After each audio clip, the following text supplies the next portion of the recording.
Good afternoon. It's Moss 808 brought to you by the Esoteric Soji, bringing you the astrological points and correspondence so you are taking and participating in the areas of the universal energies that you are all encompassing and following your compass. So we have the moon in Gemini, sun in Aquarius. We have this trine between our emotions and our actions in the air element where we are thinking and logically communicating and bouncing off of ideas and riding the waves of the frequencies that are going out and are like extending to our associates and our associations. Think that we are tying our social solar plexus to as far as humanity and the collective, consciousness of going out and just talking that real good game about relating ideas to fixed concepts and ideas revolving around people, places, and things and technologies. And the sun is still on the cusp, so you've made it to the peak of the mountain, and now you got this condensed fog where you aren't really able to see or accurately express yourself. That's why the sun's in detriment here. So you're feeling around for the ground, for the solidarity and things of that nature. And so we have this grand mutable square on this numerology one day of the moon squaring Lilith in Virgo, right? So Lilith in Virgo is gaslit. She is the portion of ourselves that is going out on her own lane and is grossly misunderstood and is in the dark, but is in the dark in the way as appearing to the light and the consciousness as being utterly chaotic. So with Virgo here, you might feel an embarrassment moment of overanalyzing or being overcritical of yourself and others for the sake of relating what is stable to you and understanding what is stable to others, what other people are utilizing as the details to how things are done. But you are communicating your emotions at this present time. You're communicating your ideas surrounding your emotions that are bubbling up during this time, that are just drifting and being carried off into the wind. So you are relating your stability and attempting to gain groundingness, but you might be doing it in an overexerted kind of energy. So this is where the moon is squaring also Saturn and Neptune. It's a Saturnian day, so it's squaring Neptune and Saturn in Pisces. Our dreams and imaginations and our illusions, and grounding and taking responsibility and building around our delusions to not let them spill over into other areas, aka not spill over into its opposition. Whereas in Saturn, it is learning from Lilith and Virgo about being embarrassed and about what other people are thinking as far as what makes sense. Now, Pisces is, is dealing with the two sides similar to Gemini, to the squaring portion, the 90-degree angle.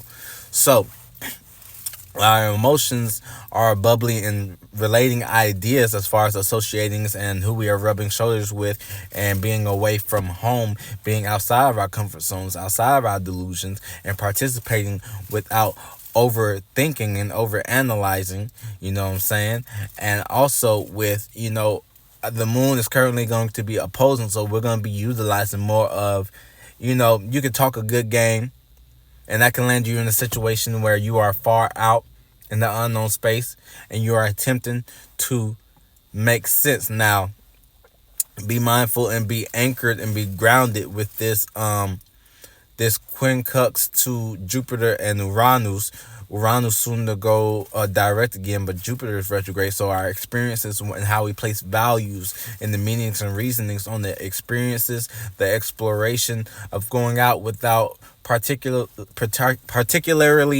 having all of the facts, but having what we know, what we value, the things that we have obtained, and that being predicated upon our experiences, the people, places, and things, and going out and either being stubborn, installing, or being consistent due to that trine still being in Lilith, and what you have, over analyzing on the negative spectrum the things that you have and critiquing others based off of what you have.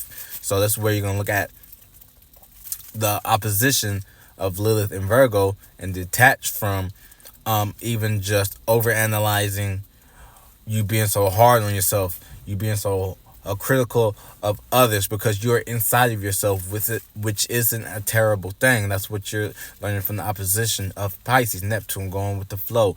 And so when we're squaring our emotions, we are more expressive of a mood. This is a mood, a passing mood, like the bubble says, passing through of ideas and frequencies, right? And so literally you're a little bit embarrassed with the waves, with the ground being unstable, but you have that trine there. You still have Mars in Capricorn. So the moon in Gemini is it's in conjunct in Capricorn because it's next to Sagittarius, while at the same time Venus is in Sagittarius. So our way of compromising, relating, and sharing our experiences and teaching, and understanding that you are a student at the same time while you're relating your experiences and relating, okay, we don't have all these materials, we're not having all these materials at the time, but we're still going to go about it. But in our emotions, we are thinking and using ideas, and not to the square, other of not having all your gear together. Gemini is gathering the gear through intellect, through ideas, through talking, and just talking for the sake of conversation, for the sake of bouncing the frequencies off of these things. See, it's like a sonic wave. It's a vibration you're feeling. You feel the objects, right? And Gemini and Virgo are you receiving the image because it's air. You receive, okay, is this number height, is this width, and Venus is like just seeing it's a square, it's a cylinder, it's round, things of that nature. So it's a lot going into the grand mutable square. It's depending a lot on what particular placement you have in your natal, but not getting washed up, and all of that energy, because the Piscean energy is going to be sextiling the North Node and the Chiron on our spiritual past, on the mistakes that lead us to our spiritual past. And Gemini is communicating and bubbling our emotions, and it's still creating, it's still giving that fire, that color. So it's what side of the spectrum, what of the color spectrum, what chakras are you leaning into, and you can learn from a little bit of everyone as participating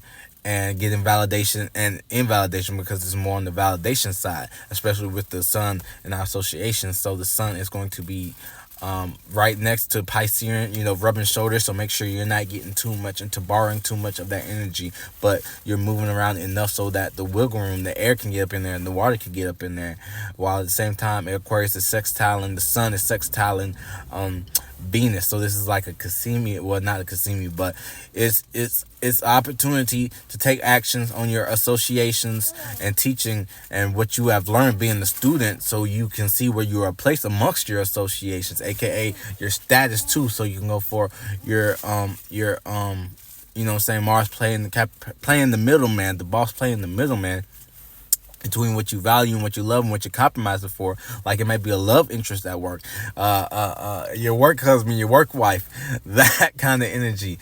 And the sun Aquarius is squaring, Jupiter. So, you're expanding up on your associations and taking action, while, what you have and your experiences and what you're learning, and you're being aware, because Jupiter is the experience and learning, matured sun, and the sun is still what you're paying attention to, is that detriment here. So you're utilizing those energies, as well as around squaring that energy, learning where basically to place your energy as far as what you have via your experiences and your individual character, with the positive Aquarius being in Taurus, and Mercury in Capricorn, as far as talking and communicating about your actions. And then that misunderstanding between the moon and Gemini, where you're bubbling and may not make sense, but you're talking just to talk. But don't get swept off your feet, because your emotions are fluid. This is the best childish like energies to deal and dwell into, right? So take what you can from that. If you have any comments, please interact with me down in the comments below. It's Life Path One Day as well. So send your stuff around your North Node and the opportunities on the either sides of that, the mutable square that you're working with, that we're working with. Peace. Thank you.